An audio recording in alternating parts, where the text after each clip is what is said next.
ఒక సంవత్సరంన్నర కింద కవిత గారిని విట్నెస్ కింద నోటీస్ ఇచ్చారు. ఏడాది నట్టం తర్వాత ఇవాళ అక్యూజ్డ్ కింద మేము అరెస్ట్ చేస్తున్నామంటారు. అంటే ఏడాది అర్థం ఏం చేసిండు మరి? ఈ 1.5 years నుంచి ఏం చేసిండు?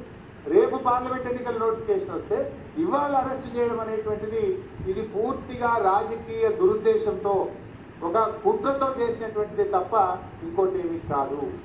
ఇలా కాంగ్రెస్ బీజేపీల కుమ్మక్కు ఒక దుర్మార్గమైనటువంటి చర్య. దీన్ని తప్పకుండా బీఆర్ఎస్ పార్టీ ప్రజాక్షేత్రంలో ఎదుర్కొంటుంది. ఇలా రాష్ట్ర ప్రజలందరూ కూడా గమనిస్తూ ఉన్నారు.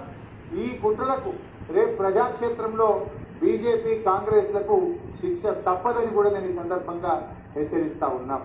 ఎందుకంటే ఇవాళ ఇంత అత్యున్నత న్యాయస్థానం ముందు కేసు పెండింగ్లో ఉండగా ఉదయం ఏమో సెర్చ్ అన్నారు, సాయంత్రం ఏమో అరెస్ట్ అంటారు. అంటే ఇవన్నీ కూడా ఏంటంటే ముందే ప్లాన్ చేసుకొని వచ్చింది వాళ్ళు.